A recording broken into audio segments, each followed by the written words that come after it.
I guess just, Coach, before I hand over to Mark, talk to me about the resilience of the group tonight. You've had injury, sickness, all sorts this week. No, solid 40 minutes, really. We played with our head. We were smart. We were under control most of the game. We still had 17 turnovers, kind of what have been the problem of the season sometimes. You know, Cairns, again, they scored 24 points from our turnovers, but other than that, we were executing kind of better, and we had patience. And guys played well. You know, good game from us. Cop, what was the team dealing with aside from obviously no Parker? Did you have some other issues? I mean, Max was sick, you know, but you know, Grant had great minutes. Carlin had great minutes. You know, he played position 3. He brought energy, rebounds, and like I said in the locker room, everybody who stepped on the court today, they were locked in, contributed, helped the team take this win. And no, it's not always easy, especially this, you know, end of the season. You don't play kind of for nothing anymore, but the guys showed up with the right mentality and took care of business and played the right way. And like I said, really good 40 minutes from us. Matt, what was the sort of mindset of the playing group? You know, as Cop says, maybe you know the premier goal of making the playoffs was sort of out of your reach now. It would be easy to kind of, I guess, drop the heads a bit. But what was the mindset of the playing group? Yeah, well, you know, it's disappointing, you know, not to be able to play for the playoffs. It's really tough. But I mean, you got to find that motivation. You know, we don't want to finish last. We're playing the worst, you know, the bottom team in the league. So you certainly don't want to finish last. And, you know, I think you just got to find that within yourself. If you're a competitor, it doesn't matter if it's a real game or to play in the playoffs or if you're playing at the park, you're trying to win the game. So it just feels good to win. At the 3-quarter mark, you were shooting as a team 75% from the floor, 57 from deep. What was that a product of? What enabled you to get so many obviously good shots? I think, you know, with Taco, they're doubling Taco. We're kicking it out. We're getting some open looks. And, you know, other than that, I think, you know, we hit a couple tough ones. I mean, it's contagious. Oftentimes you see the ball go in, and then one guy hits a shot, the next guy hits a shot. It's contagious. But I think the ball movement was good and stemmed from kind of them doubling the post and kicking it out. Was that a little flash of what Taco is capable? I think in 14 points in 15 minutes, is that a little flash of what he's capable of in this league, and perhaps a little bit of a frustration that you weren't able to make more of that through this? Yeah, and I mean, every time he steps on the court, we try to use him. And the guys, like I said, it's been kind of learning process, the angles of the passes, the sets, also to have the patience to look for him, because immediately when he's there is the advantage. And it's also about Taco, learning how to ask the ball. I know it's sometimes frustrating for him, especially, you know, when he gets the ball, the guy's head is immediately there when he turns. He get few of those offensive fouls just because the guy's head is height of his, you know, where his elbows are. But, you know, at the same time, he's every time there. Like I said, we had the patience to look for him. We found him, and Taco was also more active today. And like I said, he can be really impactful in those minutes. And he can't always go long stretches. He needs to, especially against team like them, who everybody are shooters, and we had to kind of rotate all the time. But let's say after the beginning, when we were kind of sleepy, we did better job, and especially second half, Taco started the second half really well and made big impact. Just for you, I mean, obviously there's one more game to go and you want to finish that well. Does your mind start to turn towards next year? Are you assessing as this season ends? Are you thinking about next year a little bit, or do you not do that until the season's over? I mean, there is always some thoughts, but not really. Still try to stay in the present, try to focus, try to finish with this group really, and it's every day work next week with, again, finish the season well, practice well, prepare for the next game we play. Let's say best team in the league at the moment, and we go there, compete in front of our home fans, it's always special to play in Spark Arena. It's always nice. This is our home gym. Also, the guys you can see they play with the better confidence. Everything is kind of, and it's normal. It's you play at home usually. You always play better, and it's not a nice atmosphere in front of our fans. But the time to think about next season comes later. But now we try to just focus still to finish the right way. And lastly from me, just Matt, I mean, how would you characterise from your point of view this season? Because has it been frustrating because obviously the team's underperformed, or have you still enjoyed it despite perhaps a losing record? I mean, just how would you characterise it from your own point of view?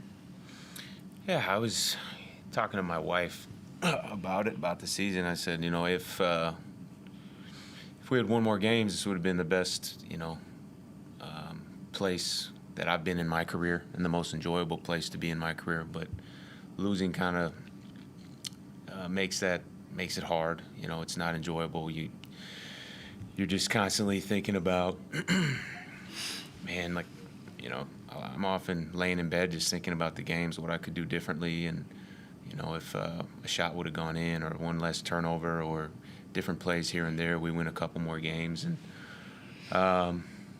so I've really loved New Zealand. I love the people. I just wish we would have won more games. It's been disappointing. Anything from you, Chris? Yeah, just a couple. Matt, following on from that, I mean, we've seen what a competitor you are all season and how much passion you play with, so I'm not surprised to hear that winning or losing affects your enjoyment. But despite that, and there's a lot of water to go under the bridge, would you be open to returning next season? Yeah, I mean, definitely would be open to returning if they want me back. But, some stuff's going to have to be discussed. Nobody's said anything to me. I have no idea if that's even an option. But, I've enjoyed playing for Coach. I respect him. And, I know he was a great player, great shooter. So I respect the way he carries himself. And, I have really enjoyed the people and, the place here. Like, this is a vacation destination. I mean, it's beautiful. It's just Auckland, the whole country is beautiful. So, yeah, I would be open to it, I guess, to answer your question. I'm not trying to do the recruiting work for the 9 other clubs in the league, but would you consider playing anywhere in the NBL if offers did come your way? Yeah, I like the league. I don't want to say too much, but I like the league, and the short season's nice. For us, travel's been a little tough. We're on the road so much, but Australia is a beautiful country. The English speaking is really nice. Food's good. It's modern lifestyle. It's been my favorite place to live for sure. These guys give me a hard time because I talk a lot of trash about Europe. I didn't really like living in Europe all that much. Trento, Italy was really nice, but I like living here way better than anywhere I was in Europe. Especially Germany. Have you been in Finland? Never been in Finland. Mario, where Mario's from, Germany, that was the worst place for me. Just the last one for you, Matt. I mean, it's been a season in 2 parts for you as well, because when Parker's been playing, you spend a lot of time off the ball. When Parker's not out there, you almost become the point guard. Moving forward, do you see yourself more as a 1 or a 2, or will you always be sort of a combo? That's a great question. I don't know. Ask Coach. I like playing point. I like playing 2. It kind of depends on who else is on the court with me. When Parker's on the court, he can really create and play make. So, I like playing 2 and having stuff run for me to score. But, I also like to have the ball in my hands and play pick and roll. And, if I got scorers around me, then it's easier for me to play point. I'm not like Parker where I can just kind of break a guy down and create for others. I use angles and craft, and that's just a way to say that I'm not all that athletic. So that's how I do it. And pick and roll, I try to make the right reads and use my shot to set it up. But I don't know. I go back and forth with that question too. No, but let's say you can do both. I could call myself a combo, but Yeah, you can do both. Yeah. Well, what do you think, Cop? Is he better as a 1 or a 2, or is he better being able to do both and switching between both? No, I mean, for me, that's more in basketball. You have to be able to do, few things. You play especially position 1, 2. You have to be able to play pick and roll. You have to be able to shoot the ball. And we run some stuff when Parker is on the court. We run some stuff for Matt to play pick and rolls, some off screens. Then, obviously now when Parker's been out, he got more the ball in his hand, and he can kind of control the game more, what to call, to which sets to use, and then you got a little bit different responsibility, when you got the ball more in your hands, what to call. And Parker is a different kind of player. He needs space to attack. He uses his speeds to get to the places, and he kind of create that advantage that way. And Mooney as a shooter got other weapons than the speed. But I think it's these two guys all season has been pretty solid. And of course there are some bad and good stretches, but it's basketball. But I think it's important in more basketball that especially when you are on the backcourt, you are able to do a few things. You had some really good performances off the bench from some of your younger guys today as well. I mean, Grant is one who there's been times where he hasn't played a lot in the second half of the season, but he goes plus 19 in his 14 minutes tonight. Sean Besto, we've seen a lot of flashes from him all season. He goes plus 17. Kaya Isaac, I think, showed some good signs, and like you said at the start, Carlin Davidson really grabbed his chances too. Well, yeah, Max was out, so kind of Carlin stepped in his shoes. Then we were using also Max as a 4 sometimes, because of defense, and sometimes it wasn't always easy for Grant. But today he had good minutes, and like I said, everybody who stepped on the court tonight, they were kind of more focused. And with Carlin, I was most impressed. He used the foul, stop the fast break, and that's sometimes we've been talking about this during the season.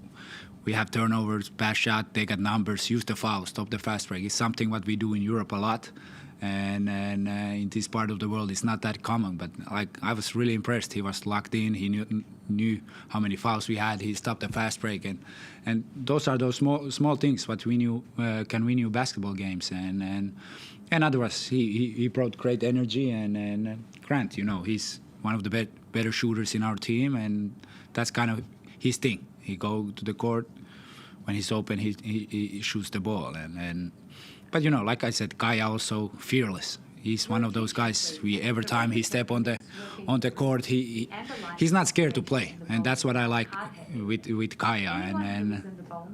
And what is this? Hard hats are available in the loading bay. But anyway, yeah. So Construction workers. anyway, Kaya great minutes, and like I said, he's fearless. He knows how to play basketball, and it's he continued to improve and work on his game, and promising young player and fearless.